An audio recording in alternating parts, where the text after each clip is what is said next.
എലത്തൂരിലെ കൊലപാതകവുമായി ബന്ധപ്പെട്ട് കൂടുതൽ വിവരങ്ങൾ പുറത്തു വരുന്നുണ്ട്. കോഴിക്കോട് എലത്തൂരിൽ കൊല്ലപ്പെട്ട യുവതിയുടെ ഡയറിയിൽ വളരെ നിർണായകമായ വിവരങ്ങൾ ഉണ്ടായിരുന്നു. യുവതി 16 വയസ്സു മുതൽ പീഡനത്തിനിരയായി എന്നുള്ളതാണ് അതിലേറ്റവും പ്രധാനം. പോക്സോ വകുപ്പ് ചേർത്തത് ഡയറിയിലെ വിവരങ്ങളെ തുടർന്നാണ്. പ്രതി വൈശാഖനുമായുള്ള അടുപ്പവും ബന്ധവും യുവതിയുടെ ഡയറിയിൽ പറയുന്നുണ്ട്. ഒരുമിച്ച് ജീവനൊടുക്കാമെന്ന് പറഞ്ഞായിരുന്നു യുവതിയെ കൊലപ്പെടുത്തിയത്. ഷബീർ ഒമാർ വിവരങ്ങൾ നൽകും. ഷബീർ, ഇതിൽ ഇപ്പോൾ യുവതിയുടെ ഡയറി കുറിപ്പാണ് വളരെ നിർണായകമായത്. വളരെ കാലം, അതായത് യുവതിക്ക് 16 വയസ്സുള്ളപ്പോൾ മുതൽ ഈ പീഡനം തുടങ്ങിയ വിവരങ്ങളൊക്കെ ആ ഡയറിയിൽ നിന്നാണ് ലഭിച്ചത്. അപ്പോൾ കേസ് അന്വേഷണവുമായി ബന്ധപ്പെട്ട് വളരെ നിർണായകമായ മറ്റ് വിവരങ്ങൾ കൂടി ഡയറിയിൽ നിന്ന് ലഭിക്കുന്നുണ്ടോ? എന്താണ് അന്വേഷണവുമായി ബന്ധപ്പെട്ടുള്ള വിവരങ്ങൾ? ജിൽസയും നൗഫൽ, അതിക്രൂരമായ കൊലപാതകമാണ് കഴിഞ്ഞ ദിവസം പോലീസ് പുറത്തെത്തിച്ചത്.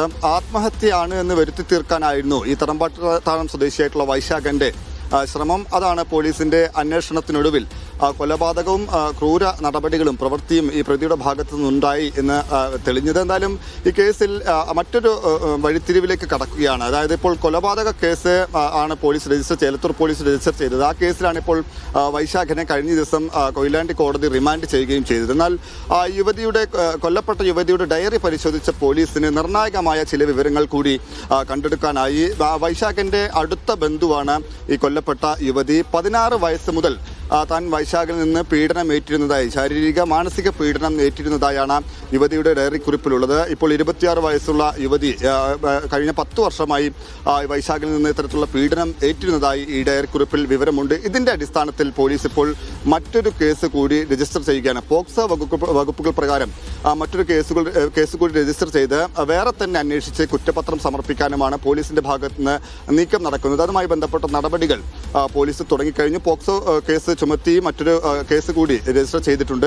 എന്തായാലും ഈ കേസിൽ നമുക്കറിയാം, നേരത്തെ വെള്ളിയാഴ്ചയാണ് യുവതിയെ ആത്മഹത്യ ചെയ്തു എന്ന നിലയ്ക്ക് ബന്ധുക്കൾക്കും നാട്ടുകാർക്കും വിവരം ലഭിക്കുന്നത്.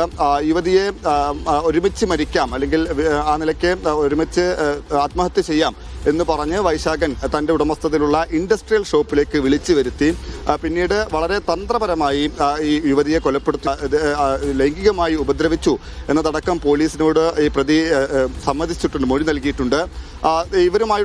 യുവതിയുമായിട്ടുള്ള ബന്ധം ഭാര്യ അറിയുമോ എന്ന സംശയത്തെ തുടർന്നാണ് ഈ കൊലപാതകം ചെയ്തത് എന്നാണ് വൈശാഖൻ പോലീസിന് മൊഴി നൽകിയത്. എന്നാൽ ഇവരുടെ ബന്ധത്തിൽ വിള്ളൽ വീഴാനുണ്ടായ കാരണമായി പോലീസ് പറയുന്നത്, അല്ലെങ്കിൽ പോലീസിന്റെ നിഗമനം എന്ന് പറയുന്നത്, ഈ വൈശാഖൻ മറ്റൊരു സ്ത്രീയുമായി അടുപ്പം പുലർത്തിയിരുന്നു. ഈ അടുപ്പം കൊല്ലപ്പെട്ട യുവതി അറിഞ്ഞതോടെ ഇവരുടെ ബന്ധത്തിൽ വിള്ളൽ വീണു. പിന്നീട് ഇവർ തമ്മിൽ അകൽച്ചയിലായിരുന്നു.